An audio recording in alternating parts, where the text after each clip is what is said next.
Olá, tudo bem? Seja bem-vindo à Sabatina da ACE, junto com o portal de Casabranca. A gente teve essa iniciativa para poder abrir as portas para os candidatos a prefeitos de Casabranca.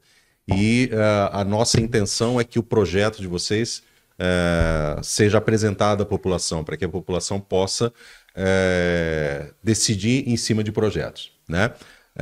Vou só algumas palavras aqui como presidente da associação e também como mero como cidadão de Casabranca. A democracia é, sem dúvida, o melhor regime para as relações do Estado com os cidadãos. Através dela, somos capazes de interferir na exerção pública e decidir qual caminho seguir. Não somos uma sociedade de melhores e piores, mas de ideias diferentes que se complementam e juntas constroem uma sociedade mais justa e inclusiva. Casabranca é uma sociedade forte, um município rico e com potencialidades importantes.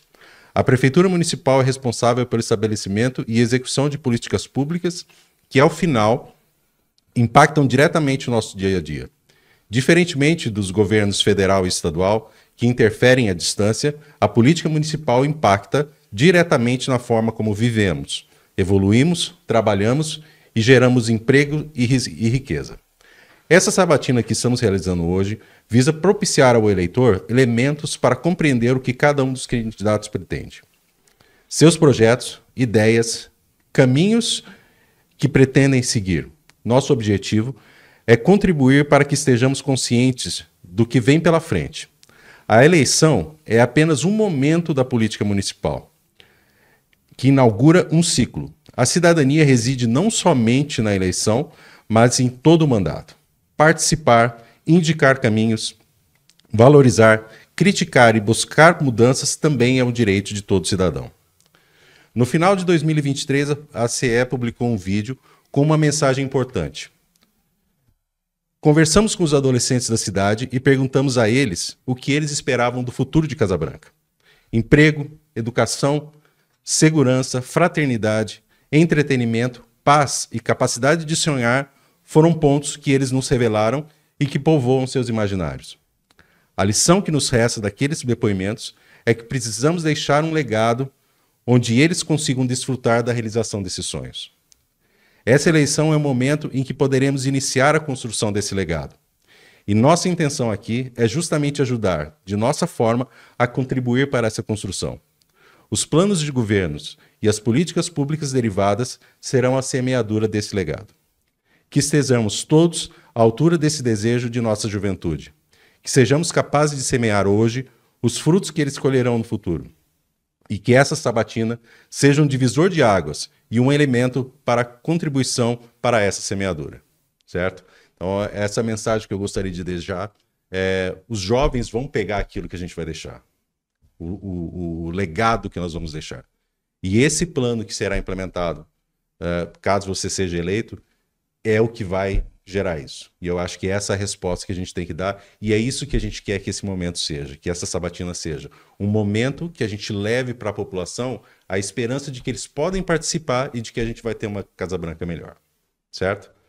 Henrique?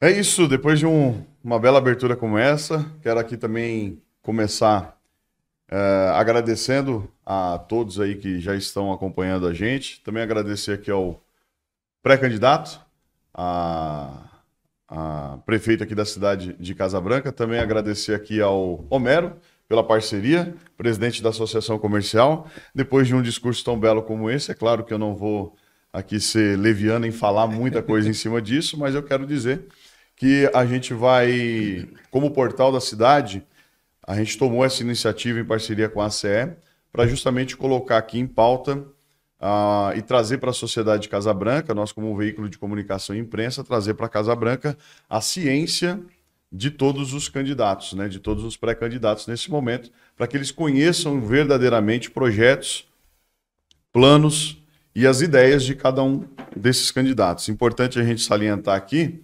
que esse não é uma sabatina de agressão, é uma sabatina de construção. Né? Porque muitas das vezes a sabatina fica aquela coisa de bater para a gente querer arrancar alguma coisa de ruim, extrair coisas de ruim. Esse não é o objetivo do Portal da Cidade e muito menos não é o objetivo da Associação Comercial. Pelo contrário, é um momento de construção da democracia, né, dentro da nossa cidade, da cidade de Casa Branca. O Portal da Cidade já está aqui há mais de 2 anos, trabalhando com Casa Branca, para Casa Branca, para servir a população de Casa Branca, e nada mais justo do que a gente proporcionar este momento para toda a população da nossa cidade. Então, dito isso, quero aqui desejar muito bem-vindo ao Thiago Damasceno. Obrigado por aceitar o nosso convite. Você tem... Os tempos ali estão correndo, a gente tem um tempo específico para cada candidato, né? Ou seja, o mesmo tempo para todos os candidatos que nós estaremos gravando aqui. Espero que isso seja bom para você, obviamente, mas principalmente bom para todo mundo que vai nos acompanhar na sequência aí, quando a gente está liberando esse conteúdo, esse material para a população de Casa Branca. Thiago Damasceno, seja bem-vindo e muito obrigado mais uma vez. Bom, eu que agradeço a iniciativa do Portal Casa Branca e da Associação Comercial, porque é um motivo importante do nosso município, onde cada candidato pode expor suas ideias, suas propostas, e mesmo depois dessa sabatina, algum integrante da sociedade pode nos procurar, porque o nosso plano de governo não está fechado ainda. É sempre bom ouvir mais, é sempre bom escutar mais, justamente aquele que está na ponta da corda, aquele que vive o dia a dia. Bom, eu sou o Thiago Damasceno, sou casado há 21 anos com a mesma esposa, pai de 3 filhas, uma biológica e 2 do coração. Eu resolvi sair candidato, pré-candidato e provavelmente candidato no domingo a prefeito, após ouvir muito a minha família e após vivenciar os 4 anos de mandato aqui em Casa Branca, onde eu pude sentir na pele, onde eu pude vivenciar que as políticas públicas, quando elas são bem feitas, ela muda a vida da sociedade. Ela muda a vida das pessoas. Ela gera esperança no jovem. Diante disso, queria dizer a minha qualificação a todos. Eu sou pós-graduado em recursos públicos, pós-graduado em finanças e pós-graduado em administração. Então, eu me preparei tecnicamente, fiz uma pós-graduação, então, portanto, sou especialista, né? Eu também exerço a minha função de vereador na Câmara, estou no meu primeiro mandato, um mandato vivido com intensidade, foi o que me credenciou para estar saindo pré-candidato. As pessoas pediram e a gente escutou a voz da sociedade. A minha família é nascida aqui, né? Os meus avós, meus bisavós moraram aqui, estão enterrados aqui, os meus avós também, a minha mãe e meu pai moram aqui desde quando eu nasci, o meu cordão umbilical está enterrado aqui em Casa Branca, eu vivo o dia a dia, o cotidiano de Casa Branca há muito tempo. Eu tenho 46 anos de idade, vou fazer 47 nesse mês, né? Para a política é um jovem com muito entusiasmo, coragem e vontade de mostrar que realmente as políticas públicas podem mudar a cara da nossa cidade. Então, diante disso, eu aceitei o convite de muito bom grado e feliz, porque a gente tem a oportunidade de mostrar as nossas preocupações, identificar os problemas e apresentar as soluções. E submeter à opinião pública o nosso nome para a candidatura. E que assim seja e que a população escolha o melhor candidato para a nossa querida cidade. Maravilha. Então, de posse dessas palavras aí, a gente vai dar início. Vamos. A gente vai começar fazendo as perguntas aqui, como a gente já conversou com os candidatos.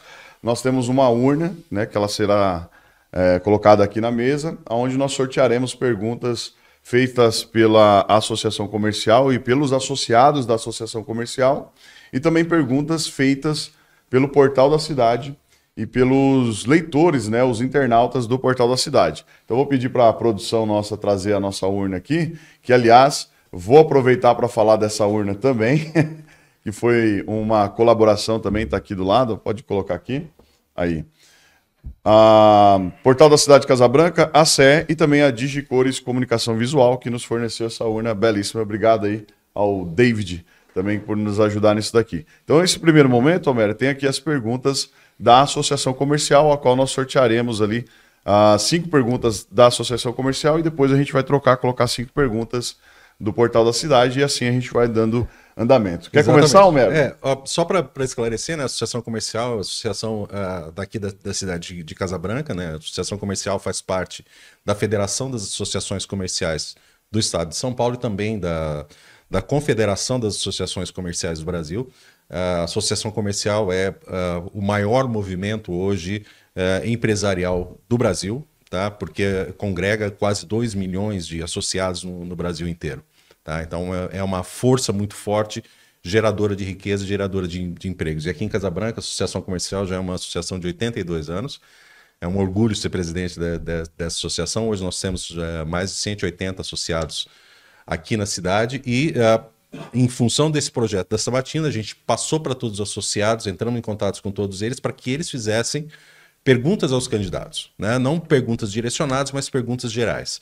E como a gente tinha conversado com todos os candidatos, né? Nós temos todas as perguntas que estão aqui nessas fichas aqui, para que não haja nenhuma dúvida sobre como vai ser feito isso. Então, vou te pedir para sortear uma ficha, tá?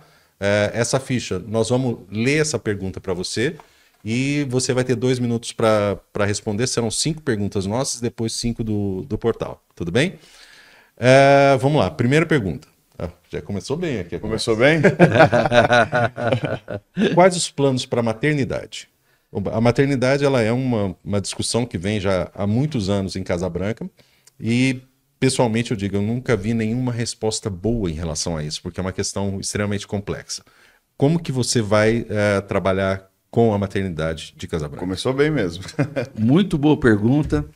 Eu já quero iniciar o meu governo de início reativando a maternidade. Como faremos isso? A maternidade nossa está parada por conta de uma equipe multidisciplinar. Nós fizemos cálculos, estudos, vai ter que ter um investimento entre 320 a 360 mil mês. Eu tenho que ter um pediatra 24 horas, obstetra, enfermeira obstetra, uma equipe total para compor isso aí. O SUS ele não custeia isso. Para que o SUS custeasse isso, tem que nascer entre 120 e 160 partos mês. Por isso que eles montam regionalização disso. Mococa é um ponto, São José é outro ponto. Nós estamos ligados a Mococa. Mas acontece que há um desgaste muito grande, tanto psicológico como biológico também. Questão de vida humana, porque se força o parto normal. E isso muitas vezes causa problemas de saúde, mortalidade infantil. Cidades menores que a nossa, como Tambaú, como Santa Cruz das Palmeiras, tem maternidade. Esse aporte vai ter que vir do município. Então, nós pretendemos fazer esse aporte financeiro mensal. Já estudamos a lei orgânica do município, né? Já estudamos a lei orçamentária anual do município. É possível, sim, fazer esse investimento dentro do que custeia hoje Casabranca. Hoje, nós temos uma renda anual de orçamentária em torno de, para 2024, de 206 milhões de reais. Uma das maiores rendas de toda a região nossa. Então isso faz a fundamentação para que nós sim investamos na maternidade. Porque eu enxergo a saúde como prioridade, não como negócio. Como negócio dá prejuízo investir na maternidade. Mas não é negócio. Vida humana não tem preço. Vida humana precisa de investimento. Então nós vamos reativar a maternidade com base nesse orçamento e com base na pactuação com a DRS, Departamento Regional de Saúde 14, que se localiza em São João da Boa Vista. Já estive lá com a atual diretora Patrícia Magalhães, já articulando essa volta da maternidade. Muito boa. Entendemos muito bem o propósito e começamos muito bem também. Vamos para mais uma? Vamos lá? Pode ir tirando aí, Thiago. Fica à vontade. Tá com a mão boa, hein? Muito bem, vamos lá. Nossa cidade necessita de cursos profissionalizantes. Nossa mão de obra está cada vez mais escassa. Quais as suas ideias para a melhora desse setor? É uma grande verdade. Nós precisamos profissionalizar a mão de obra em alguns requisitos. Por exemplo, hoje o PIB per capita de 2021, segundo o IBGE, de R$ 38.464,09. Isso quer dizer que nós somos uma das regiões mais ricas do estado de São Paulo. No estado de São Paulo e da nossa região. Nós estamos em terceiro lugar das 9 cidades. A renda do trabalhador formal hoje em Casa Branca é de 2,2 salários mínimos. E nós precisamos avançar em algumas coisas. Nós temos que usar o SEBRAE, nós temos que usar a nossa escola técnica, mas de acordo com a necessidade da nossa mão de obra. Por exemplo, eu estive conversando com alguns empresários e faltava soldador. Aí a gente fica pensando, pô, mas não tem soldador em Casa Branca? Não tem. Tem que buscar de fora. Por que não prestar serviço referente a essa profissionalização? Então nós precisamos identificar na sociedade qual mão de obra se precisa. Diante disso, fazer os cursos a longo prazo, a médio prazo e a curto prazo. Também penso em montar parceria com a Associação Comercial, né, com o SEBRAE, com o SENAC. Inclusive, fui professor do SENAC, coordenador de curso em Campinas, sei muito bem como que é a profissionalização da mão de obra e a importância para o crescimento da empregabilidade de Casa Branca. É fundamental que isso aconteça, mas em compasso com a necessidade do comércio, do empresariado e do agro. Não sei se vocês sabiam, o que mais emprega em Casa Branca é o agro. Segundo colocado, comércio. Terceiro colocado, a mão de obra de prestação de serviço. Então nós precisamos fazer um estudo aprofundado e melhorar essa qualidade da mão de obra casabranquense. O chão de fábrica, aquele que precisa, falta mão de obra em Casa Branca também. A gente vê PegBag, a gente vê Hudson, a gente vê a indústria do agro, que tem um giro muito grande. As pessoas desistem com facilidade. Por que isso? Então é preciso identificar, fazer um treinamento e manter essas pessoas no serviço. Excelente. Muito bem. Vamos para o próximo. É um tema muito importante. Esse tema tem tudo a ver com a Associação Comercial. Tudo a ver, mesmo. tudo a ver, exatamente. Né? O trabalho, ele gera produtos, e esse produto depende da mão de obra. E a situação que a gente está no mundo hoje exige mão de obra cada vez mais especializada. Né? E como o Thiago falou, acho que a rotatividade do chão de fábrica aqui é muito grande, né? Muito grande. Exatamente. Acesso a recursos.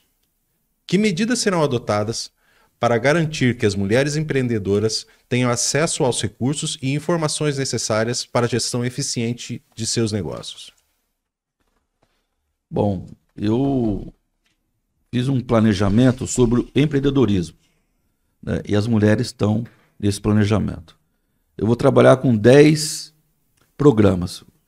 São eles: gestão municipal, lideranças locais, desburocratização, criar uma incubadora de empresas, compras governamentais, empreendedorismo na escola, inclusão produtiva, marketing territorial e setores econômicos, cooperativismo e crédito, inovação e sustentabilidade. Vou fazer um esboço rapidamente sobre isso. A gestão municipal, ela tem que mobilizar, facilitar e fomentar o desenvolvimento econômico do nosso município. Esse é o papel do nosso governo. Nós vamos agir nesses 3 tripés. Lideranças locais. É importante para o desenvolvimento local que tenha lideranças locais, para que isso fomente o desenvolvimento econômico e social do nosso município. Desburocratização. Facilitar para abrir empresas. Hoje demora muito em Casa Branca, demora mais de mês, 45 dias. E o princípio nosso é que se abre empresa em 24 horas. Nós vamos seguir um modelo implementado pelo governo do estado de São Paulo, o Sem Papel, para que isso fomente o mais rápido possível a abertura de empresas. Compras governamentais. É para desenvolver os pequenos negócios e agricultura familiar, desenvolvimento social local. Por exemplo, merenda. Por que eu tenho que comprar de outro lugar? Por que eu não compro de Casa Branca, do pequeno produtor rural? Então fazer um treinamento com ele, para que ele produza a quantidade que eu preciso. E também que trabalhe com ele com fluxo de caixa, porque a prefeitura demora 90 dias para pagar. Então, o pequeno comerciante, o pequena empresa, para que forneça para a prefeitura também. Isso fomenta o comércio local. Eu vou comprar caneta, eu vou comprar papel, aí acaba comprando de outra cidade, porque aqui não se preparou para participar do processo de compra que existem regras. Empreendedorismo na escola. Existe um projeto do Sebrae em que as crianças são formadas em empreendedorismo. Então, nós vamos treinar os professores, abrir uma matéria para treinar empreendedorismo para as crianças. Inclusão produtiva. O censo de 2019, nós temos 76 milhões no CAD único, 39 milhões do Bolsa Família. Então nós vamos incentivar o CRAS, o Centro de Referência e Assistência Social, para que trabalhe essas pessoas, fomentando na qualidade técnica, na qualidade de estudo, para que essas pessoas venham se inserir no comércio, venham a ser empreendedores também. Marketing territorial e setores econômicos. Tive uma reunião recentemente com a Associação dos Produtores de Jabuticaba. Eles estão pedindo a indicação geográfica para agregar valor no produto, para proteger os seus produtos. Então nós precisamos valorizar o nosso comércio. Com várias coisas, feira livres, bazar do comércio que está para não perder aquela mercadoria, fomentar o turismo, oficinas de campos. Isso vai fazer com que o nosso setor cresça na questão empreendedor. Estimular alternativas mais econômicas e desburocratização. Bancos parceiros do Sebrae. Mais específico na pergunta que você fez. Existem bancos parceiros do Sebrae que fornecem dinheiro a custo mais barato e a custo longa distância para se pagar. Isso nós conseguimos valorizar. As mulheres são fundamentais no empreendedor. Segundo os dados do Sebrae, a mesma quantidade de empresa que abre para mulher, abre para homem. Inclusive, elas são mais capacitadas, segundo os estudos. Elas têm uma escolaridade maior do que os homens. Mas elas fecham mais cedo e elas ganham menos que os homens. Por quê? Talvez, sei lá, uma desvalorização da mulher, eu não sei. Mas nós temos que capacitar essa mulher, ter um olhar diferencial para que elas sejam realmente empreendedoras. Inclusive, a minha esposa é uma empreendedora em Casabranca, ela tem um comércio em Casabranca. Essas mulheres precisam ser valorizadas, treinadas, para que elas contribuam ainda mais para o desenvolvimento social e econômico do nosso município. Perfeito. Maravilha, está bem respondida. Vamos para a próxima. Pra quarta? Já foram 3? 3 já foram. Vamos para a quarta. Pegar essa primeira. Lembrando que todas essas perguntas que estão sendo feitas ali são direcionadas da Associação Comercial e também dos associados da Associação Comercial. Depois a gente fará algumas perguntas também da equipe do Portal da Cidade, dos leitores aí do Portal da Cidade. É uma bem relacionada com a última. O senhor considera importante o município desenvolver e implementar programas de capacitação para pequenos e médios empresários em Casabranca? Que tipo de habilidades e áreas de conhecimento serão priorizadas nesses programas para maximizar o impacto econômico local? Com certeza. Ninguém evolui sem conhecimento técnico. O poder público ele tem essa fundamentação. Preparar o profissional, o comerciante, para que ele tenha um bom sucesso. Eu tenho alguns dados aqui do CAGED, do Ministério do Trabalho, que diz o seguinte: Casabranca é uma das piores cidades de emprego. Em junho, nós estamos negativos em 4%. O que mais contratou? Comércio demitiu 22 pessoas em junho, serviço 10, construção 6. O agro contratou 32 e a indústria 2. Então nós estamos vendo como se locomove a empregabilidade referente aos contratos de trabalho. No ano de 2023, em primeiro lugar ficou o agronegócio com 1.160 carteiras novas. Em segundo, o comércio com 847. Em terceiro, o serviço com 719. Em quarto, a indústria com 381. Em quinto, a construção. Por conta disso, dá para rastrear aonde está com dificuldade. Então, nós precisamos dos dados técnicos, usando o IBGE, o Ministério do Trabalho e vários parâmetros para que isso aconteça. Por que as empresas duram 1 ano, 2 anos e fecham? O que acontece? E a gente está melhorando esse tipo de dados. O Sebrae diz que 80% da renda e da empregabilidade são as pequenas e os microempreendedores.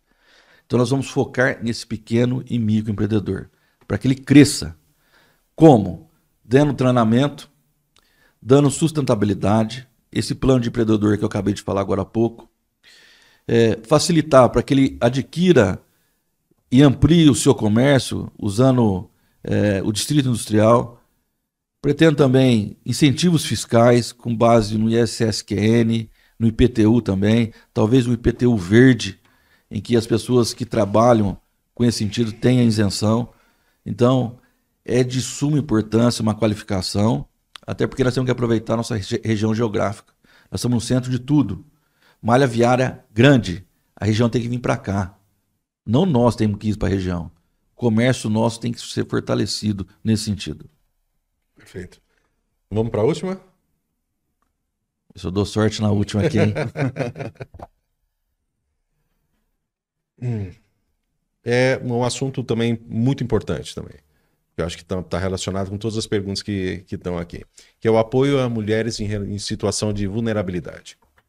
Quais políticas serão implementadas para apoiar mulheres em situações de vulnerabilidade, como vítimas de violências domésticas, a se requalificarem e ingressarem no mercado de trabalho? Excelente pergunta e que finaliza com o fechamento. Quando você treina a mulher ela ser empreendedora, ela cria uma autonomia financeira. E isso protege ela de agressões, protege de ter uma independência financeira, e isso ela consegue, talvez em situações extremas, separar do marido sem ficar dependente. Porque às vezes a mulher ela fica apanhando do marido, sendo violentada ali naquela casa, porque depende muito da parte financeira. Então, essas pessoas têm que ser qualificadas, treinadas, e a ajuda do CRAS, da assistência social, é fundamental para que isso aconteça. Temos alguns programas, manicure, corte de cabelo, venda online de vestuários, requalificação do comércio, uma plataforma ligada entre política pública da prefeitura e comércio para absolver essas pessoas, os filhos delas como menores aprendizes, para que isso dê sustentação para que as mulheres sejam realmente empreendedores independentes economicamente. Fazendo isso, nós resolvemos uma boa parte da questão social também. Pessoas com vulnerabilidade. Eu tenho dado para a cidade, viu, Homero, viu, Rico?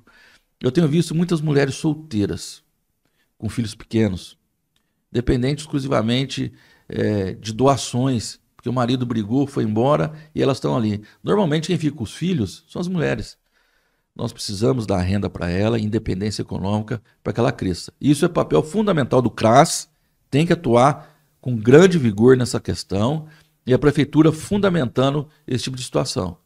E não só fundamentando com treinamento, mas monitorando depois quando ela começar no mercado de trabalho, dando sustentação, treinamento de fluxo de caixa, fazer um acompanhamento anual para que ela não quebre o mais rápido possível. Né? Então, esse é um papel fundamental do Estado também com relação à vulnerabilidade social das mulheres. Perfeito. Maravilha. Nós fizemos aí 5 perguntas relacionadas aí ou oriundas da Associação Comercial. Vamos fazer uma troca aqui, Homero? Opa, já.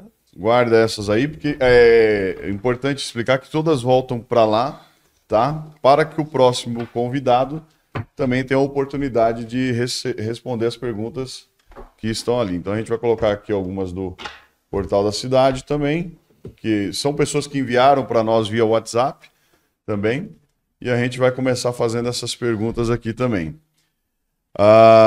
Quais são as suas propostas para melhorar a infraestrutura de transporte da cidade?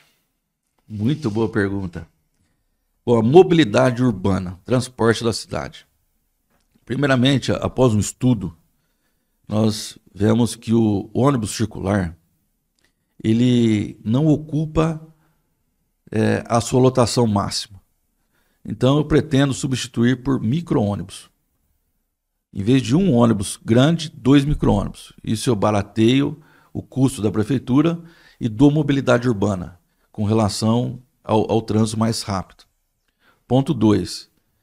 Estacionamentos de um lado só em 60 graus, é isso? 45 graus, perdão, 45 graus. Já tem um estudo que cabe mais carro. Isso. Na rua de estação, fica difícil você estacionar. Você vai lá, você transita e não consegue. O centro administrativo, que esse governo trouxe para o centro comercial, eu vou fazer o contrário. As cidades modernas, ela tiram um centro administrativo do centro comercial, porque o fluxo se mistura e congestiona. Então, as coisas da prefeitura vão para o local específico, mais longe, diferente do centro comercial. Nós pretendemos colocar a área azul em Casa Branca depois de um estudo técnico. Eu quero dizer que quem vai trabalhar nisso vai ser o jovem, entre 16 e 18 anos, desde que esteja matriculado. É uma forma de gerar emprego para aquele jovem, ajudar a sua família na questão de vulnerabilidade social também, desde que ele esteja na escola. Então ele vai ter o seu primeiro emprego patrocinado pela prefeitura. E a renda se paga com a área azul. Uma área azul baixinha, apenas para que não haja fluxo grande no local. E melhorar também as vias após o estudo técnico do setor de trânsito. A gente vê mão dupla no lugar que não deve, a gente vê semáforo em lugar que não deve, e lugar que deve ter semáforo não tem. Então vamos fazer um estudo técnico de um profissional para analisar as vias de Casa Branca. Recentemente, estive constatando que na Hudson diminuiu de 3 para 1 o trânsito circular ao dia. Então, está o inverso. Nós temos que valorizar o transporte coletivo e usar menos o transporte individual. Então, esse é um planejamento que a gente tem para Casa Branca, que eu acho que vai funcionar muito bem. Maravilhas. Vamos para a próxima pergunta, então. Pode ficar à vontade.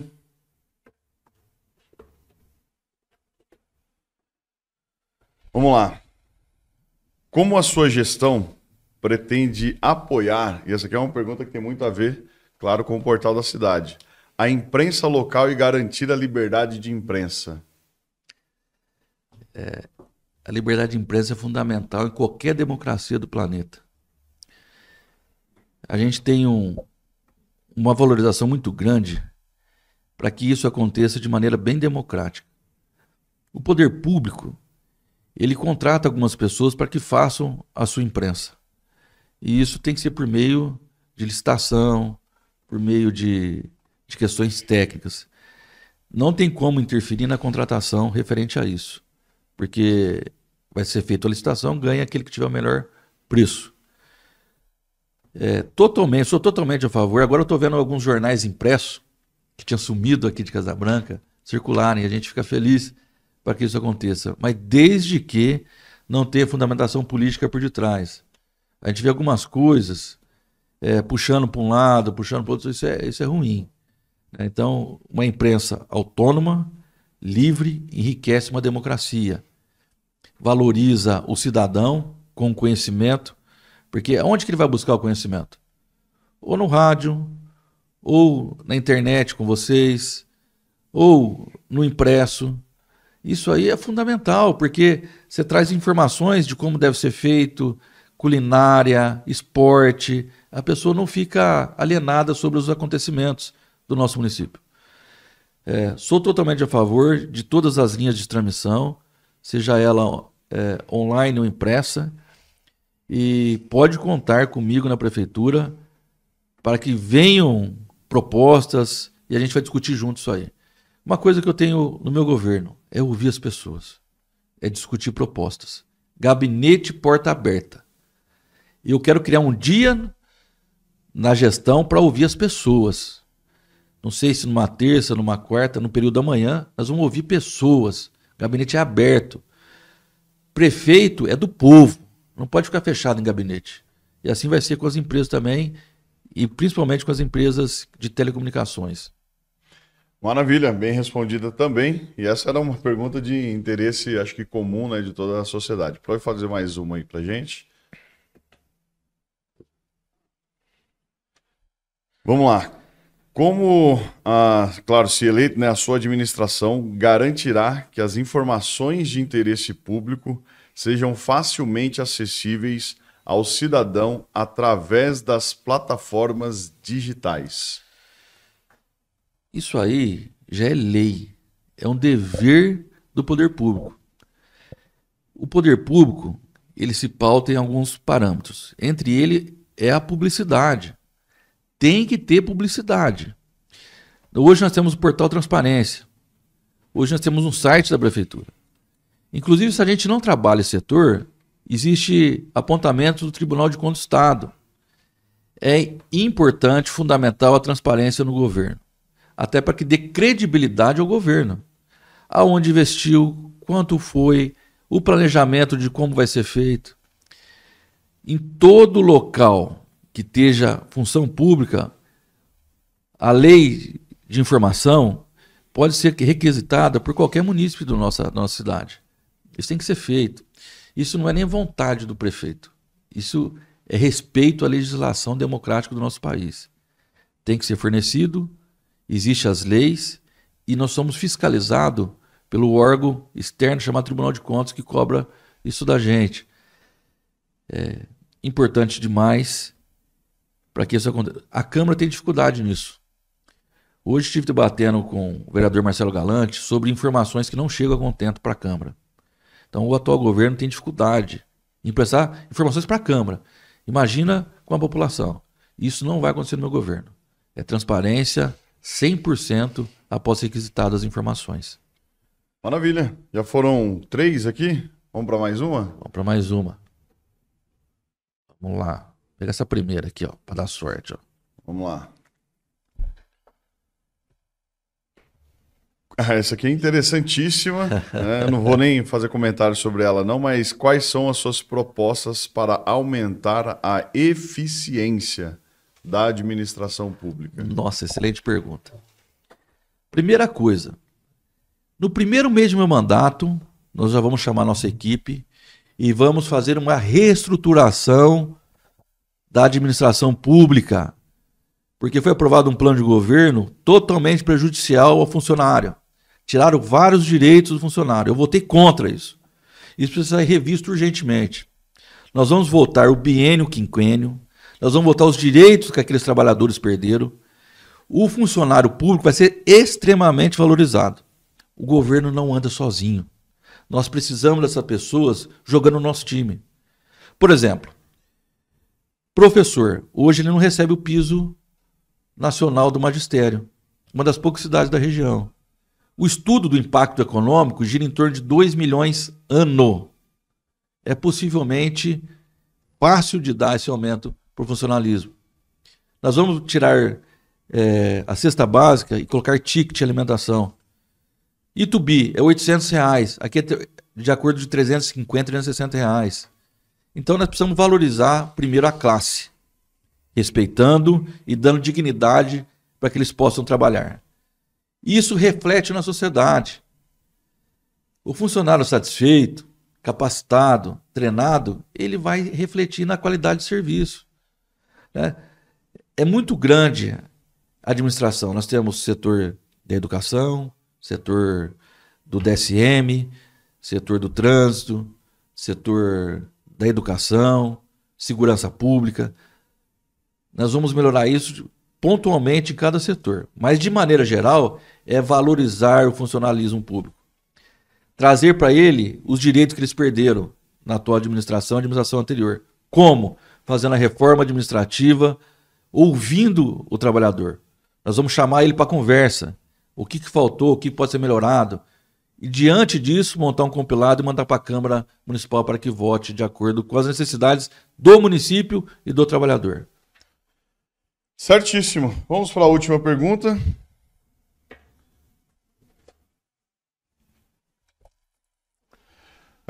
Em relação às suas propostas para melhorar a qualidade de vida nas áreas de zona rural da cidade.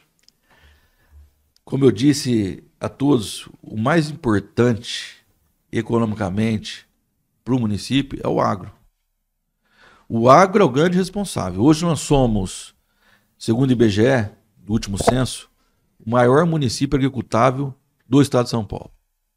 Nós somos o maior produtor de laranja do país, o maior produtor de jabuticaba, feijão carioquinha, batata, milho verde do estado de São Paulo. É muito forte o que a agro traz de benefício.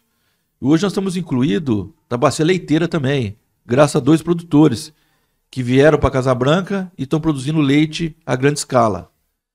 Isso gera o DIPAM-A, que é o ICMS rural, onde agrega ao município uma grande vantagem. Primeiramente, nós temos que melhorar as estradas. As estradas são fundamentais. Não tem como fazer o escoamento da mercadoria com estradas ruins. Recebi um comunicado de uma colega na internet, no WhatsApp, ontem até, mostrando encaramento num caminhão que estava retirando laranja. Caminhão pesado, não está tendo chuva, mas tem areia. E a areia gerou encaramento daquele caminhão. Tivemos que acionar a prefeitura, os vizinhos com tratores tentou puxar, mas deu problema. Já que nós somos os maiores produtores do estado de São Paulo, nós temos que ter estrada boa. Primeiramente com cascalho e depois com asfaltamento. Exemplo da cidade de Santa Rita do Passa Quatro. Uma grande malha viária rural asfaltada. Então nós vamos asfaltar no primeiro ano uma quantidade de estrada rural, no segundo ano uma outra quantidade e assim fazendo o trabalho nos 4 anos. Prioridade fundamental é as estradas rurais para o agronegócio ser fundamental na escoação das mercadorias, que é muito importante para o nosso município. E é onde emprega mais. É uma diferença muito grande a empregabilidade do agronegócio do que as demais. Então nós temos que pautar naquilo que Casa Branca tem vocação e usufruir dos benefícios que ele traz para a gente. Certo? Foi as 5 aqui, Homero? Foi, né? Foi, né? Foi as 5, né? Olha lá, 5 perguntas, 1, 2, 3, 4, 5, certinho. Eu até perdi as contas aqui. Ótimo, ótimo. Agora a gente vai... Agora a gente vai fazer as perguntas minhas do Henrique, né? Eu acho que era legal a gente... Você faz uma, eu faço uma? Isso. Então, pode começar aí. Bom, essa pergunta que eu vou fazer aqui é relacionada a... E lembrando, né, que essas perguntas que a gente vai fazer agora do Portal da Cidade e também do Homero, a gente fará ela também para os próximos convidados também. O que acontece? A gente precisa saber por que, eu não sei se já tem o vice na sua chapa, mas por que escolheu o vice e o que você espera que esse vice agregue ao seu governo aí na cidade de Casa Branca? Bom, hoje, no partido do PL, que é o partido do qual sou presidente, líder da bancada no governo e vereador no município, nós temos 3 possíveis vices que se predispuseram a ser vice. Pelo sistema democrático do partido, está ocorrendo internamente, o processo de votação, de conversa e tentar achar o melhor vice possível. Nós vamos decidir na nossa convenção no domingo, dia 4, vai ser explicitado de acordo com a votação do nosso o nosso pessoal que trabalha lá conosco, que é do nosso partido, para escolher o vice. Os 3 são altamente qualificados, com experiência política, outro com experiência na rede administrativa. São pessoas um pouco mais velhas do que eu, trazendo experiência, solidez e estabilidade na administração. Os 3 foram analisados os currículos para que possam ser pré-candidatos. Todos aprovados unanimidade e agora vai depender de cada pessoa lá que pertence ao nosso partido estar votando de maneira bem adequada. Eu fico feliz porque o nosso partido está coeso, composto e pelo fato de ter 3 pré-candidatos se manifestando em trabalhar com a gente ao longo desses 4 anos aí. Certíssimo. Perfeito. Ótimo. Vamos lá. Vou entrar num assunto espinhoso. Vamos lá. Porque eu acho que esse é um ponto muito importante. Por mais que a gente tenha políticas para tocar, no final a administração significa você ter objetivos e você ter pessoas que vão te ajudar a chegar a esse objetivo, né? Então, eu vou falar sobre gestão de pessoas, que é um tema que impacta de maneira geral todo tipo de administração, inclusive a administração pública. A gente tem, pelo meu entendimento, né, inclusive por essa questão da dificuldade de informação, existem 3 tipos de colaboradores dentro da prefeitura em todos os níveis, que são os contratados via CLT, os concursados e os comissionados. Eu entendo que o comissionado seja um elemento que faz parte da administração, é muito importante, nós temos vários exemplos de pessoas muito boas fazendo isso. Mas me preocupa você ter uma contratação que seja uma contratação esporádica, que esteja numa operação, né? Qual é a sua política de gestão de pessoas para o seu mandato? Como que você enxerga o comissionado? Quais são os cargos que você enxerga que podem ser ocupados pelos comissionados? E se você tem na sua cabeça um número de pessoas para isso? Sim, tenho sim. Hoje nós temos 934 colaboradores. Desses, aproximadamente 630, 635 de carreira. O número de casabranquenses comissionados é muito grande. 3 vezes o número de São José do Rio Pardo, uma cidade maior que a nossa. Então nós vamos fazer um estudo técnico com relação também a essa parte da reestruturação para que aconteça o mínimo possível de colaboradores indicado pelo governo.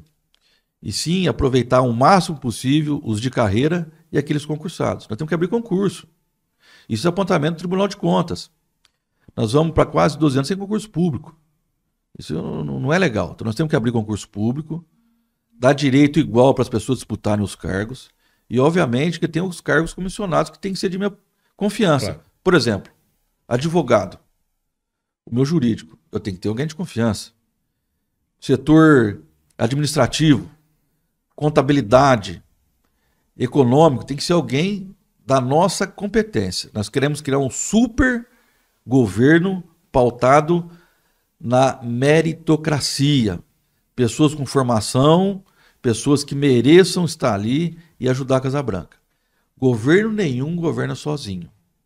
Não sou centralizador. Nós precisamos, então, de uma administração com qualidade para que façamos a maior gestão da história, tecnicamente e politicamente falando. Perfeito. Respondida? Opa! Então vamos lá para a próxima pergunta. Também é uma pergunta um tanto quanto espinhosa, né? E essa eu acho que, como a gente está ainda no início de uma campanha e também em pré-campanha, eu farei também essa pergunta para os outros, que é a seguinte: na maioria das vezes, nesse processo eleitoral, começa-se a surgir, mesmo que cada um de vocês defendam que a campanha tem que ser feita limpa, sem agressão, sem ataques, a gente sabe que, infelizmente, isso na política não deveria, mas acabou virando uma prática, onde se é, sim, atacado de um lado A ou de lado B, e a gente sabe que, na maioria das vezes, isso interfere no voto, lá no final do eleitor.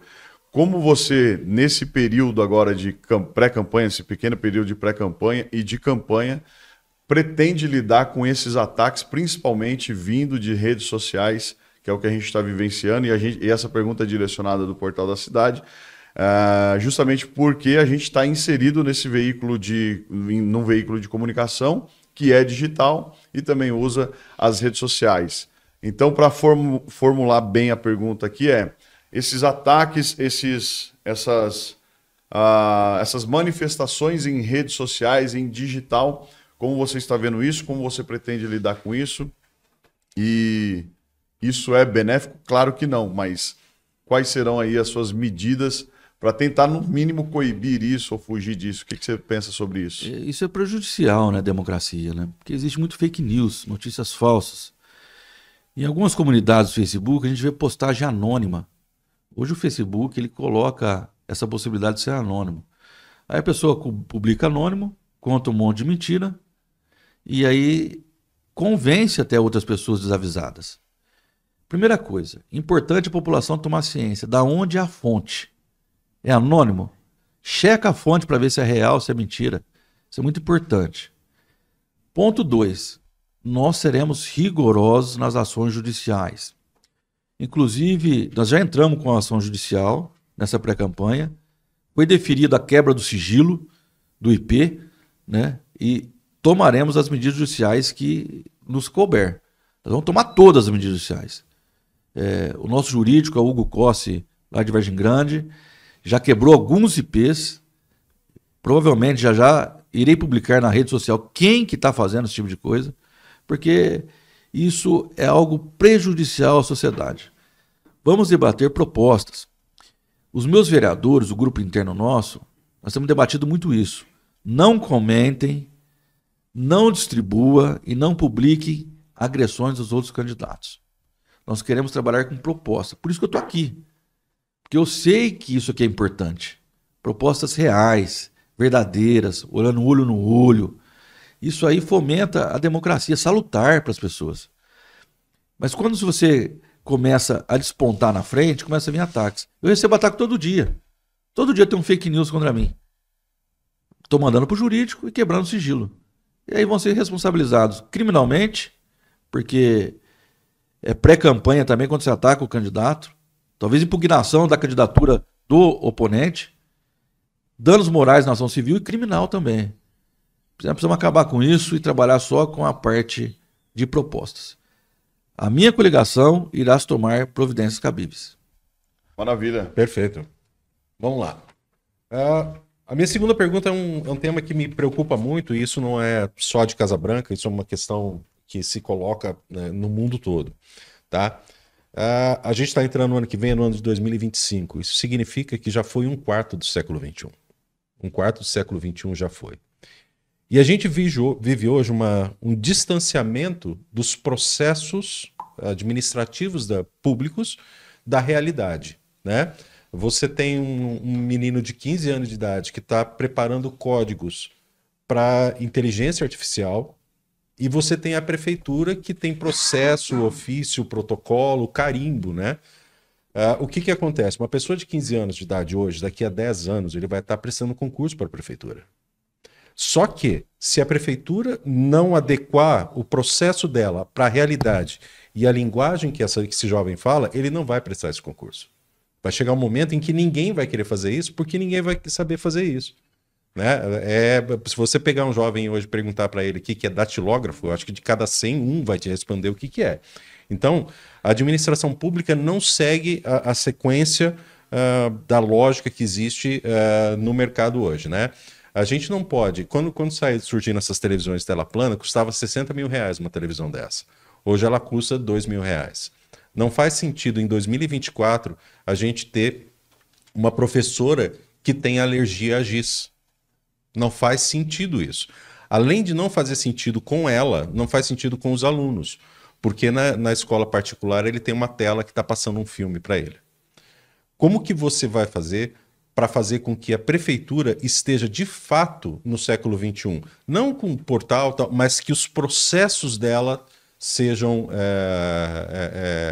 adequados e que conversem com a sociedade, né? Hoje a gente paga tributo na lotérica, né? Como que você vê isso? Eu vejo isso como um dos pilares do empreendedorismo que a gente falou agora há pouco, que está no item 10 de inovação. A tecnologia é benéfica. Nós temos que melhorar muito. Nós vamos ser o maior governo que Casa Branca teve referente a inovações. Vou te dar alguns exemplos. Hoje, a população passa no PPA. Você vai lá com dor no estômago. Passou no PPA, que é um pronto-socorro, vai tirar a sua dor. Certo? Tomou um remédio, foi para casa. Passa 6 dias, a pessoa vai lá com dor de novo. PPA.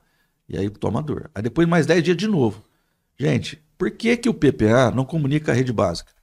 Não já encaminha via computador para esse paciente passar por o exame certo e fazer o tratamento? Porque o PPA só tira dor. E aí vai gerando uma confusão de gasto público por falta de não usar a tecnologia. As redes não se comunicam. Isso é um absurdo. Sem papel. Acabei de falar aqui que nós queremos abrir as empresas em 24 horas. Quero ficar protocolando papel, não, tudo via online. Como o governo do estado de São Paulo já aplica isso. Nós temos que trazer para Casa Branca as inovações e aplicar o mais rápido possível. Isso não é custo. Isso é redução de despesa e melhora de eficiência. Não tem sentido as redes não se comunicarem com... Por exemplo, hoje eu tenho que ter um rastreador no carro, onde ele está indo, onde que ele não vai. Fazer um cálculo referente a combustíveis. A peças, código de barra, onde coloquei a peça, onde eu não coloquei, onde que eu troquei. Então nós temos uma quantidade grande para melhorar a qualidade do serviço, baratear o serviço e sobrar dinheiro para a gente aplicar em outras coisas. É fundamental a inovação no serviço público. Isso é um compromisso meu, que será tomado o mais rápido possível também, porque vai ajudar na administração de qualidade que nós pretendemos fazer para Casa Branca. Maravilha, estamos aqui já chegando, o nosso tempo só falta ali, segundo o nosso tempo ali, alguns minutos, para a gente ser bem justo com todos, né? Fizemos as 2 perguntas que nós tínhamos para fazer, quero aqui já de antemão agradecer o Thiago Damasceno. E aí, Thiago, vou te dar alguns minutos ali, você tem o tempo correndo ali, pode ficar à vontade, sua câmera é essa daqui, tem as suas considerações finais para você fazer. É claro, gente, não dá tempo da gente tocar em todos os pontos necessários, como, por exemplo, na minha opinião, faltou perguntas que estão aqui dentro sobre esporte, arte, cultura, lazer. Quem sabe os próximos não tiram, porque é tudo sorteado. Mas, Thiago, fica à vontade, sua câmera é essa daqui, você tem alguns minutos aí para fazer as suas considerações finais. Eu agradeço a oportunidade de estar aqui com os amigos e podendo falar à população casabranquense. Eu pertenço a um partido de centro-direita, o PL, que defende Deus, família, pátria e liberdade. Muitas pessoas falam, vai pôr Deus no meio da política. Não pode... Deus é acima de tudo. Nós precisamos ter mais pessoas tementes e que tremem diante do Senhor Deus. E compromisso com Deus é compromisso com a população. Eu fico feliz de participar do momento democrático, onde as perguntas são feitas. Como você disse, existem vários temas importantes, como segurança pública, não foi tocado, entretenimento, também importante, e não foi tocado, casas populares, moradia, a gente gostaria de estar falando, quem sabe de uma outra oportunidade, a gente pode estar falando dos nossos planos. E não fica por aqui. Gostaria que vocês me procurassem, mandassem sugestões, engajassem na nossa pré-campanha, porque isso enriquece. Quando a gente debate, quando a gente faz política do bem, as coisas acontecem. E você é fundamental. Uma política em que você tem voz, você participa efetivamente do nosso governo. Quero dizer que estou preparado, me preparei tecnicamente, me preparei atuando na vereança, né, na prática, vivo todo dia os problemas da nossa cidade. Fui alguém que teve coragem, que pôs a cara à tapa, não afinei dos problemas, peitei a administração quando foi normal, quando foi necessário, e também elogiei a administração naquilo que ela acertou. Então estamos aqui hoje preparados para fazer uma boa pré-campanha no finalzinho, uma campanha e assim, no futuro, a população que decida quem será o melhor governo. Esse governo também, quando nós, se assim Deus quiser, ganharmos, eu quero dialogar com os colegas que perderam, aproveitar também as suas sugestões que foram boas, trazer para o nosso governo. Vai ser um governo de diálogo, não de perseguição. Vai ser um governo inclusivo e não exclusivo, excluindo as pessoas. Então é assim que a gente quer trabalhar. Casa Branca merece, com muita coragem, muita vontade de um jovem que tem vontade de fazer o melhor para Casa Branca. Eu agradeço a minha rica oportunidade e o momento de estar aqui hoje fazendo história e defendendo meus ideais. Muito obrigado. É isso então, Homero, como é o primeiro que a gente está fazendo a gravação, a missão está cumprida? Sim. E nem tínhamos combinado isso, mas já vou fazer esse convite para você e para todos os outros candidatos. Espero que, assim que você receba a notícia, se você for eleito, você venha falar com a gente para a gente conversar. Uma honra. A gente como sociedade organizada, fazendo o que a gente faz, a gente vai te cobrar muito, mas te cobrar para que você seja um legado mesmo para aqueles jovens que eu falei lá no começo. Certo? Te agradeço, parabéns pela disposição e vamos continuar. Feito? Boa sorte. Thiago Damasceno, muito obrigado. Homero, obrigado também pela parceria e até o nosso próximo encontro.